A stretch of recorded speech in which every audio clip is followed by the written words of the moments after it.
Olá, voltando ao nosso papo de negociação, é muito importante a gente perceber e entender que os grandes negociadores, os mais estratégicos, os mais preparados, dominam as chamadas variáveis da negociação, que são três elas: o poder, o tempo e a informação.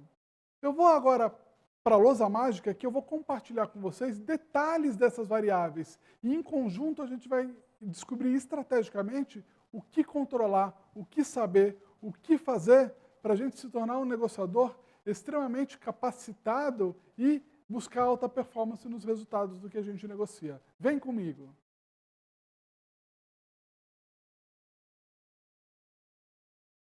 As variáveis da negociação, como a gente viu, são três. A primeira delas é a chamada variável do poder. O poder, ele pode ser dividido em duas formas. E isso é muito importante a gente entender. A primeira forma é chamada de poder nato. O que é o poder nato? É o poder da natureza das partes. Ou seja, entende-se que o poder nato é alguém tem mais poder que o outro porque o cargo, ou porque o tamanho, a dimensão, ou até mesmo outros fatores, trazem nessa natureza das informações um poder muito bem estabelecido. Eu vou dar um exemplo para vocês. Imaginem uma negociação de salário, onde a gente tem um líder, um gerente de uma área da empresa, e um subordinado, um analista. E o analista precisa negociar salário com um chefe dele, com um líder dele, com um gerente. O poder nato nessa negociação diz: o gerente, pela hierarquia organizacional, detém mais poder. Então, de fato, o poder nato está na mão do gerente. Mas o que é importante a gente saber? Que as variáveis da negociação trazem a variável poder como uma segunda forma da gente interpretar, que é a forma chamada de poder circunstancial. Circunstancial. O poder circunstancial é o poder cujo determinadas variáveis de circunstâncias fazem ele alternar de mão. Então, nem sempre a natureza ela domina o poder pela sua existência. Determinadas circunstâncias trocam poder de mãos. Quais são essas circunstâncias? São as outras duas variáveis que ajudam a gente nisso. Uma delas é a chamada variável de tempo, como a gente já viu, e a outra de informação.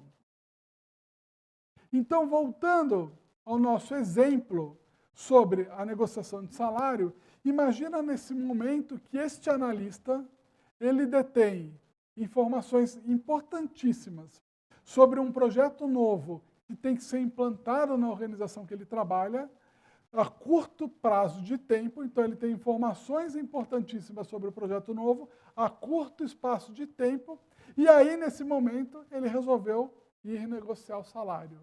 Quem tem mais poder a partir dessas variáveis todas? Provavelmente o poder nato, que era do gestor dele, se transformou circunstancial, mudando de mão, indo para a mão, de fato, do analista. Por quê? O bom uso da informação que o seu líder tem e do curto espaço de tempo para implantar o projeto, esse poder está na mão deles. Mas quando a gente olha essas outras duas variáveis, tempo e informação, a gente tem que olhar um pouco mais profundamente e tentar entender o bom uso dessas variáveis. A primeira delas, que é o tempo, a gente tem que entender sobre o uso do tempo, o uso dele. O uso dele quando? Antes, durante e depois de um processo negocial ou de uma reunião de negociação. O que eu quero dizer com isso que é super importante? Os bons negociadores, eles entendem um tempo anterior à negociação, que é o uso para o preparo, é o que acontece antes da negociação, é aquilo que vai preceder a negociação, que bom uso eles fazem naquele tempo. Eles fazem um controle durante a negociação do uso do tempo, e aqui merece uma estrelinha que eu já vou abrir esse item para vocês e a gente vai entender em conjunto. E, ao mesmo tempo, depois da negociação, o que tem que ser feito num pós-venda, num pós-negociação ou algo para sustentar uma relação ou um acordo feito. Ao mesmo tempo, também é importante a gente dominar a informação, sendo na sua quantidade e na sua variedade. Sem esquecer que informação precisa de qualidade. Ou seja, como me preparar bem, conteudamente, falando de conteúdo, para conseguir trabalhar todo um processo de negociação.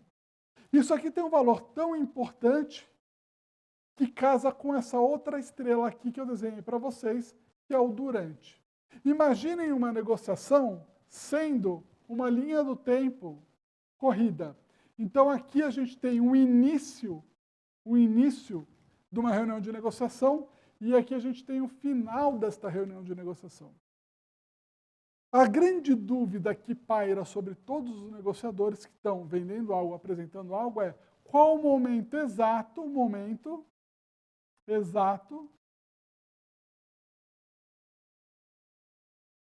da gente colocar preço na mesa, ou seja, apresentei um produto, apresentei um serviço, está na hora de eu apresentar o orçamento para o cliente, que é onde normalmente o cliente vai querer negociar, é nesse orçamento.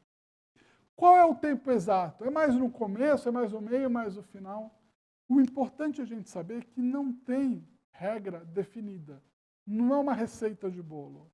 Esse tempo, ele tem que ser feito quando o negociador que está vendendo algo ou apresentando algo descobre que na construção do tempo entre apresentar o preço e o inicial da reunião, ele conseguiu de fato fazer o outro lado perceber o mais importante, que é o valor da solução que ele está levando, seja um produto ou serviço. É o valor da solução que ele está apresentando. Ele conseguiu conquistar o valor de percepção, ele pode sim pôr o preço na mesa, porque o outro lado não vai tentar fortemente baixar o preço. Porque o preço vai estar provavelmente adequado ao valor da solução que está sendo vendida. Isso é bem relevante. E nesse meio todo, a gente tem grandes tomadas de decisão a fazer. A primeira delas, por exemplo, é em que momento eu ponho o preço na mesa? Em que momento está na hora de eu contar o preço do que eu estou vendendo para um comprador? E tem muitas outras. Por isso eu vou chamar agora o Guilherme para contar para a gente um pouco dos pensamentos dele, das ideias dele sobre as variáveis de negociação. Gui, o que você pode falar para a gente sobre isso? Ô, Lauro, eu vou te contar um caso, né? Um caso que aconteceu comigo quando eu era gerente de marketing de um shopping. E um caso que ele demonstra essas variáveis aí de poder, de informação, de tempo. Conecta aí até para uma negociação estratégica e de alta performance, tá? Foi uma lição que eu recebi de um diretor comercial da Rede Globo. Tá? Eu recebi uma lição do diretor e do gerente. Os dois estavam juntos comigo num almoço onde a gente foi negociar o quê? Eu descobri que nós éramos, o shopping, né, que eu era gerente de marketing, era um dos principais anunciantes. E eu conversando com um outro anunciante, que também era um dos principais anunciantes, né, da televisão, ele me disse o que ele estava pagando, o quanto ele estava pagando. E ele estava pagando menos. O valor que ele pagava nas inserções era um valor menor, ele tinha uma negociação melhor. E aí eu falei isso com o diretor do shopping. E aí o diretor do shopping conhecia o diretor da televisão lá em Minas, chamou para um almoço e o diretor, evidentemente, chamou o gerente para esse almoço. E aí a gente, enfim, aquela coisa toda, iniciou a conversa ali e eu disse, bom, gente, o objetivo aqui principal é que o shopping, como um grande anunciante de vocês, um dos melhores anunciantes de vocês, né, como um grande parceiro de vocês, que a gente tenha a mesma negociação, que a gente tenha uma negociação conforme eu descobri que, né, a empresa tal tem, e a gente gostaria muito de poder ter essa negociação, considerando a nossa parceria, considerando a nossa importância, ou seja, o nosso poder. E aí a gente alinhou, teve que alinhar uma informação. Um alinhamento relacionado à informação que está ligado ao conceito de parceria.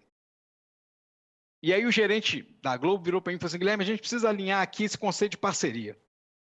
Para nós da Globo, o grande parceiro, vocês são parceiros, importantes parceiros, mas o grande parceiro é aquele que está com a gente na saúde, na doença, na alegria e na tristeza.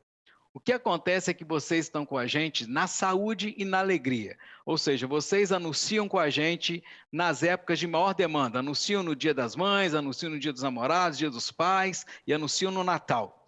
Então, vocês vêm com um volume grande, mas a grande questão é que a Globo, nesse momento, tem muita demanda, tem muitos anunciantes. E aí, para vocês conseguirem essa negociação, se tornarem um cliente Platinum, né, Premium, da Globo, vocês precisam estar com a gente na alegria, na doença e também tanto na saúde quanto na alegria e na tristeza, na saúde e na doença. E aí eu perguntei para ele, mas me explica o que a gente tem que fazer então? Ele falou assim, vocês precisam, por exemplo, comprar um patrocínio de um programa para fazer um anúncio, não precisa ser um grande valor, mas aí fica sendo um anúncio recorrente. Então, nos períodos de menor demanda, a gente tem vocês como anunciante também, e não apenas em períodos de grande demanda. Nesse momento, me caiu uma ficha importante. Eu perguntei para ele, você conhece bem o shopping, conhece bem o nosso público-alvo, já discutimos várias vezes sobre isso, que programa que você recomenda? E ele falou assim, recomendo para vocês o patrocínio regional da Fórmula 1. E na época, gente, estava em auge, tinha Ayrton Senna vivo, né? E aí ele virou, me recomendou, e aí o diretor do shopping que estava comigo era apaixonado por Fórmula 1 e falou assim, Guilherme, então tem que ser esse, vamos comprar então esse patrocínio regional da Fórmula 1. E aí veio uma estratégia de tempo que esse danado da Globo adotou, virou e falou assim, gente, eu preciso dizer para vocês uma coisa, eu tenho apenas pouquíssimas cotas. Então, vocês precisam tomar essa decisão muito rápido, porque eu não sei se eu consigo amanhã ter essa disponibilidade. Vocês precisam então fazer uma reunião para definir rápido e comunicar para a gente estender essa parceria. Então, Lauro, foi uma aula de negociação que contemplou poder, que contemplou informação e contemplou tempo também, né? Genial! E, de fato, ele mostrou como o poder nato, que era da natureza do shopping, que era um grande anunciante, pôde se tornar circunstancial, mudando a interpretação e o conceito da informação usada na negociação e gerando outra dimensão para o tempo das coisas acontecerem. Foi muito bom esse exemplo, Guilherme. Obrigado por compartilhar com a gente. Mas a gente não pode esquecer que negociação tem muito mais técnica vindo por aí. E se vocês perceberam, o que o Guilherme e eu estamos fazendo é construindo alicerces para vocês entenderem como esse quebra-cabeça se forma. E daqui a pouco que a gente tiver todas essas peças desse quebra-cabeça, a gente tem um alicerce pronto, uma base pronta para entrar no processo de negociação e todas as suas etapas, desde a preparação até o final lá, que é amarrar as pontas soltas. Nós vamos navegar em todos os pontos com profundidade para, de fato, entender o que um bom negociador faz durante as fases, os processos e todas as etapas que uma negociação precisa ter para ser concebida. Esse modelo não é um modelo tirado da cartola, é um modelo Harvard de negociação. Então, ele tem um peso e um conceito muito forte, porque foi testado e comprovado nas maiores companhias que existem, que usam nos seus negociadores. Vem comigo, vamos olhar agora o próximo conceito super importante. Negociadores que trabalham bastante em negociação de produtos e serviços, e eles vão vender um produto ou serviço para outro negociador, um negociador comprador, eles tendem a usar uma técnica muito interessante, que tem dois nomes, conceitualmente falando. Os livros dividem duas formas de chamar essa técnica. Alguns chamam de ancoragem na negociação e outros chamam de focalismo na negociação. Estamos falando da mesma coisa, que é construir uma proposta bastante otimista, ou melhor ainda, falando, uma proposta com o interesse de ter um preço razoavelmente mais calibrado para cima se eu sou vendedor ou para baixo se eu sou comprador da negociação, tentando conquistar com isso, na movimentação, uma perda menor. O objetivo de ancorar é conquistar uma perda menor. Mas o que é importante a gente saber na ancoragem de uma negociação? Que, de fato, esse número tem que ser muito bem calibrado. principalmente quando a gente conhece o negociador do outro lado e sabe que ele conhece o mercado, conhece produtos e serviços similares. Porque se não for muito bem ancorado, o preço sendo mal colocado, ou seja, muito para cima quando está se vendendo, ou muito para baixo quando está se comprando, ele se torna tão intangível que o negócio acaba não saindo. Então, o objetivo da ancoragem e do focalismo é ter a ciência de colocar um preço um pouco mais otimista para cima se eu estou vendendo, ou otimista para baixo se eu vou comprar, tentando perder menos nesse processo de movimentação da negociação. Agora, é importante eu ressaltar que isso é diferente de falar de ancoragem em vendas B2C ou venda de loja, de varejo. Porque o varejo, ele vende normalmente por gôndola, ele vende por prateleira. E aí a venda, ou a ancoragem dessa venda, melhor dizendo, é uma outra estratégia. É basicamente colocar um produto um pouco mais caro ao lado de um produto mais barato, fazendo com que o consumidor acredite que o mais barato é a oportunidade do momento e compre aquele produto. Não é sobre isso que a gente está falando agora. A gente está falando de ancoragem de negociação, de partes envolvidas, e não de ancoragem em venda no varejo. Isso é muito importante a gente saber. Outro conceito linkado à ancoragem, que é importante a gente emendar agora e começar a construir a conexão deles em conjunto, é o conceito de ZOPA, que é Zone of Possible Agreement, traduzindo para o português, zona de melhor acordo. É o ponto de intersecção entre proposta de compra e proposta de venda, cujo preço ou o que está sendo negociado, eles se conciliam, eles entram num ponto aceitável para as duas partes.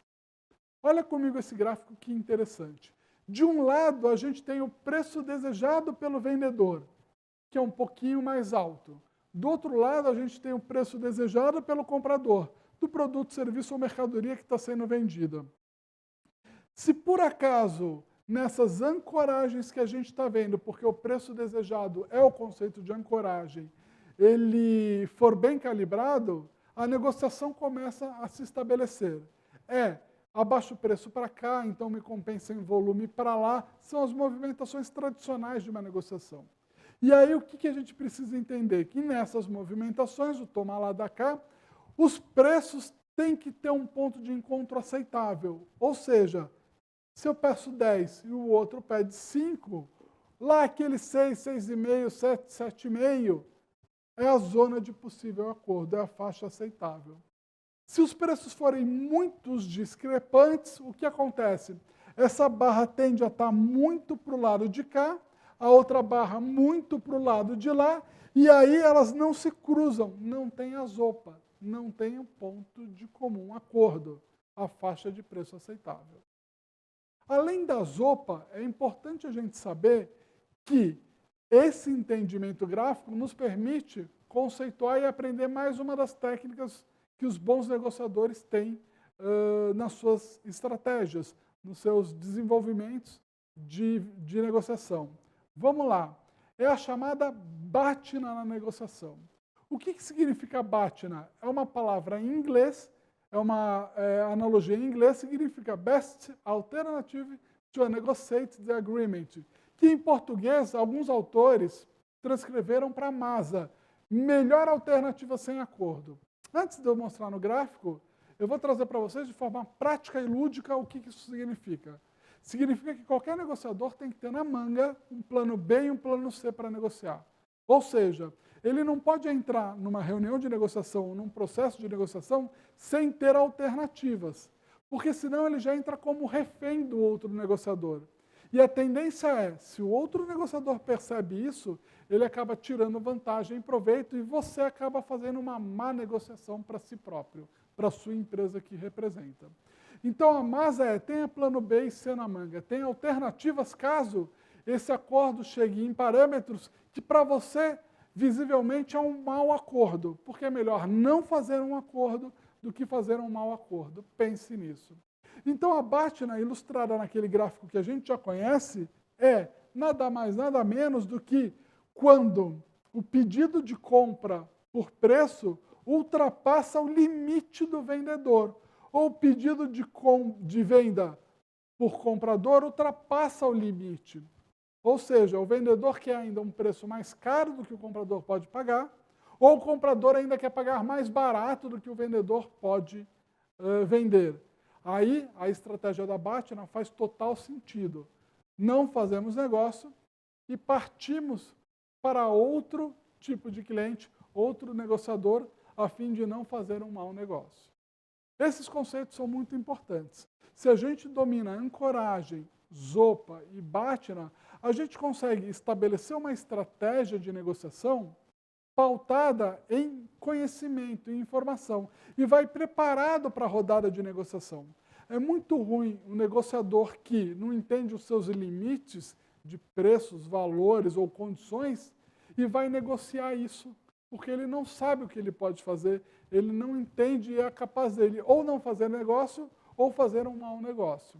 Então, um bom negociador, na sua preparação, ele calibra muito bem uma ancoragem, ele define plano A, B e C como alternativas, ou pelo menos um plano B, e ele calcula de fato toda a sua zopa possível, até onde ele pode chegar nas condições. Isso é importante a gente entender que, apesar da ilustração estar se dada com um cifrãozinho para identificar preço e ilustrar, qualquer tipo de negociação, um escopo, por exemplo, o que pode ceder, conceder e não fazer, o que fazer num escopo de uma negociação interna dentro de uma companhia em 2 departamentos. Essa movimentação também é calculada. E todo tipo de negociação que necessariamente não precisa envolver preço, basta envolver qualquer tipo de condição. Tem condição, tem negociação. E ela cabe em Zopa, ancoragem e Batna. Os conceitos são válidos. É negociação de conceitos. Ah, vamos negociar escopo, vamos negociar movimentação. Está dentro, está valendo. Não precisa ser só preço, produto e serviço. É muito relevante ter essa visão. Vou passar a bola para o Guilherme, que eu estou vendo que ele está se coçando lá e quer falar algo para a gente. Guilherme, o que você pode contribuir nesse tipo de explicação que eu dei agora, falando de Zopa, Masa, ancoragem? Qual é a sua interferência positiva aqui no nosso bate-papo?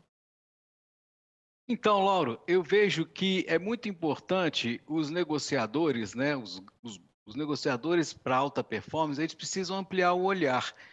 Ampliar o olhar para possibilidades no processo de negociação e, às vezes, até pensar em coisas fora da mesa, né, da negociação. Na mesa da negociação está ali o produto, como você falou, o serviço, o preço, mas muitas vezes o que viabiliza uma melhor alternativa para o processo de negociação e até para se chegar num ponto comum, pode ser algo que não está na mesa de negociação, algo relacionado a um vínculo de trabalho, algo relacionado a um apoio específico para enfim, alguma coisa que é feita entre as empresas. Eu me lembro que eu estava fazendo um trabalho para uma grande siderúrgica, uma multinacional, e eles tinham uma estratégia muito interessante de criar vínculos relacionais e vínculos sistêmicos para poder ajudar na negociação. Então, quando o vendedor deles, o executivo de venda deles, chegava num impasse de não conseguir chegar num preço viável junto a um cliente, né, para essa siderúrgica, eles usavam uma estratégia de ampliar o relacionamento, por exemplo, com outras áreas, para, quem sabe, uma área de logística ou a área de tributação da empresa, do cliente, está precisando de alguma coisa que a siderúrgica poderia ajudar, com a expertise deles, com a estrutura deles. Então, essa era uma forma interessante de, quando eles faziam isso, o cliente acabava se sentindo na obrigação de aceitar uma negociação porque ele teve um ganho. Ele não era a obrigação de aceitar, mas ele teve um ganho, um outro ganho, que viabilizou essa negociação que, num momento, por exemplo, a Zopa não casava ali os preços, mas aí foi ofertado um outro ganho fora da mesa de negociação, uma alternativa que viabilizava essa negociação, tornava ela viável. É bem interessante, porque o exemplo que você traz para a gente, Guilherme, ele mostra que a negociação, de fato, muitas vezes, ela não é voltada somente para um escopo fechado ou o objetivo em si. Ela pode ter ganhos amplos, ela pode ter valores amplos. E aí é muito importante eu trazer para vocês nesse momento, já que o Guilherme trouxe esse exemplo sensacional, um estudo feito por um antropólogo, autor de vários livros, chamado Simon Sinek, chamado The Golden Circle, porque isso tudo tem a ver com negociação e casa muito bem com esse exemplo que o Guilherme trouxe para a gente. How do you explain when things don't go as we assume? Or better, how do you explain when others are able to achieve things that seem to defy all of the assumptions? For example, why is Apple so innovative? Year after year after year after year, they're more innovative than all their competition. And yet they're just a computer company. They're just like everyone else. They have the same access to the same talent, the same agencies, the same consultants, the same media. Then why is it that they seem to have something different? Why is it that Martin Luther King led the civil rights movement? He wasn't the only man who suffered in a pre-civil rights America, and he certainly wasn't the only great orator of the day. Why him? And why is it that the Wright brothers were able to figure out controlled powered manned flight when there were certainly other teams who were better qualified, better funded, and they didn't achieve powered manned flight, and the Wright brothers beat them to it? There's something else at play here. About 3.5 years ago, I made a discovery, and this discovery profoundly changed my view on how I thought the world worked, and it even profoundly changed the way in which I operate in it. As it turns out, there's a pattern. As it turns out, all the great and inspiring leaders and organizations in the world, whether it's Apple or Martin Luther King or the Wright brothers, they all think, act, and communicate the exact same way, and it's the complete opposite to everyone else. All I did was codify it. And it's probably the world's simplest idea. I call it the golden circle.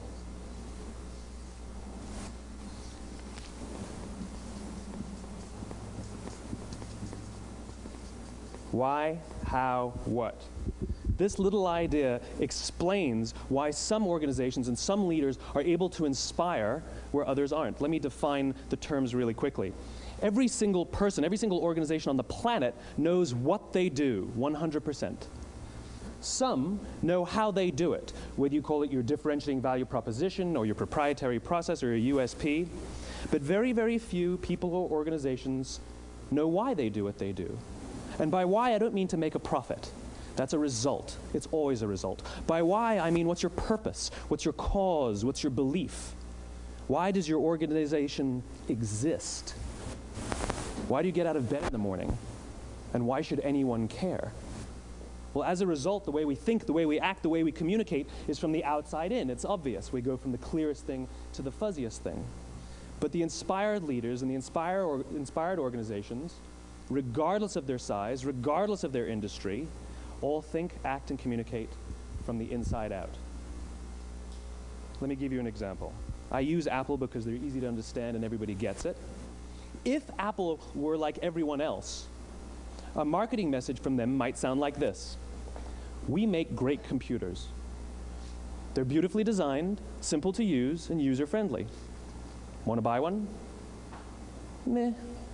And that's how most of us communicate. That's how most marketing is done, that's how most sales is done, and that's how most of us communicate interpersonally. We say what we do, we say how we're different or how we're better, and we expect some sort of behavior, a purchase, a vote, something like that. Here's our new law firm. We have the best lawyers with the biggest clients. We have, we always perform for our clients, do business with us. Here's our new car. It gets great gas mileage. It has, leather seats. Buy our car. But it's uninspiring. Here's how Apple actually communicates. Everything we do, we believe in challenging the status quo. We believe in thinking differently. The way we challenge the status quo is by making our products beautifully designed, simple to use, and user-friendly. We just happen to make great computers. Want to buy one? Totally different, right? You're ready to buy a computer from me.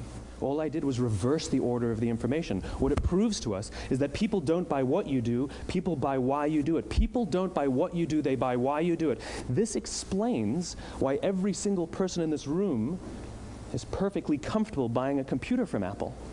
but we're also perfectly comfortable buying an MP3 player from Apple, or a phone from Apple, or a DVR from Apple. But as I said before, Apple's just a computer company. There's nothing that distinguishes them structurally from any of their competitors. Their competitors are all equally qualified to make all of these products. In fact, they tried. A few years ago, Gateway came out with flat-screen TVs. They're eminently qualified to make flat-screen TVs. They've been making flat-screen monitors for years. Nobody bought one.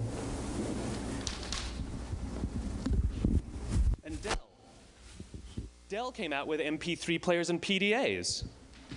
And they make great quality products, and they can make perfectly well-designed products, and nobody bought one. In fact, talking about it now, we can't even imagine buying an MP3 player from Dell. Why would you buy an MP3 player from a computer company? But we do it every day. People don't buy what you do, they buy why you do it. The goal is not to do business with everybody who needs what you have. The goal is to do business with people who believe what you believe. Simon Sinek, um antropólogo estudioso do comportamento humano, como eu falei para vocês, desenvolveu um estudo chamado The Golden Circle, que traduzindo para o português a gente pode chamar de o círculo dourado ou círculo de ouro, dependendo da livre tradução. O importante é a gente saber que ele fez um estudo que trabalha o comportamento humano das empresas e dos negociadores, enfim, vendedores, em 3 grandes perspectivas. Ele descobriu que essas perspectivas são, como eu desenhei aqui, o que é o que a gente faz, o que a gente vende, o que a tarefa, como, que é o como é feito que a gente faz, e o porquê que a gente faz aquilo. Lembrando que esse porquê é muito importante, ele tem um teor estratégico, porque ele não é uma justificativa, não é o porquê justificativa, é o porquê de nomeação do propósito. Então, esse porquê é um propósito, é algo forte, é um objetivo. Vamos entender um pouco isso de maneira bem simples e ver como é que isso se cruza no campo de negociação, no campo dos negociadores para atingir uma melhor performance nos seus resultados. Pois bem, ele descobriu, Simon Sinek, que muitos negociadores, eles na hora de apresentar seus produtos, serviços, eles se focam muito nisso, no quê? Que produto eu vou vender? Que serviço eu estou vendendo? O que eu quero? O que eu preciso? Qual o preço? Qual o escopo? Qual o prazo? O que é? Algum deles falam como é feito, como tem que ser feito, mas ele descobriu que muitos poucos abordam com seus clientes, por exemplo, a venda dos porquês. Por que isso é importante? Por que isso pode te ajudar em algo? Por que isso te ajuda a atingir um objetivo? Pois bem, ele descobriu que existem 2 tipos de organização no mundo. 2 tipos que a gente pode mapear nesse tipo de estudo que é o The Golden Circle. O primeiro tipo de organização são todas aquelas cujo processo de interação entre, por exemplo, vendedores e clientes, ou áreas internas, se dá de fora para dentro. O que é de fora para dentro? Vamos falar muito mais o que, às vezes quando precisar o como, e quase nunca o porquê. De fora para dentro. Mas outras organizações fazem o caminho contrário. Os seus vendedores, na hora de vender um produto ou serviço, eles se preocupam muito mais com o cliente, eles colocam o cliente no centro das atenções, tentam descobrir os propósitos dos seus clientes. E aí, por causa disso, fazem o caminho contrário. Eles tentam, ou conquistam, melhor dizendo, muito mais a interação no porquê, logo, na consequência natural do desdobramento, alinham os comos, e, por final, o que deve ser vendido, comprado, feito, alinhado. De fora para dentro e de dentro para fora.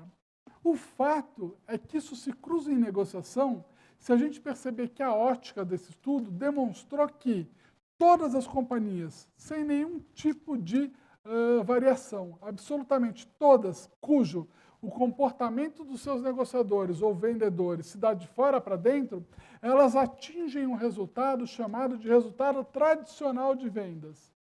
O que é um resultado tradicional de vendas ou de negociação? É aquele resultado que, para bater uma meta, para atingir um número, para convencer um cliente a comprar, é sofrido, é doloroso, é cansativo. é muito persuasão, ou até mesmo é armadilhas que elas se colocam. Precisam dar muito desconto para aí, de fato, o cliente ver uma vantagem e querer comprar. Porém, olha que interessante, todas as empresas que conquistaram dos seus clientes o caminho oposto, ou seja, vamos começar com um propósito, com um porquê, o que é importante para o cliente, para depois trabalhar o como e o que a gente vai vender, elas conquistaram um resultado chamado de resultado extraordinário. E o que é um resultado extraordinário? É aquele resultado cujo o financeiro, o vendido, o relacionamento criado é uma consequência natural da estratégia comportamental adotada pela parte de vendas, que vai ao encontro total do que o professor Guilherme nos falou. Por exemplo, essa grande siderúrgica, ela utilizou do seu expertise de áreas internas, como logística, contabilidade, outras áreas, para trocar conhecimentos com clientes que precisavam desses conhecimentos e, em contrapartida, os clientes deram o quê? Aceitaram pagar mais caro ou um pouco melhor das propostas comerciais feitas.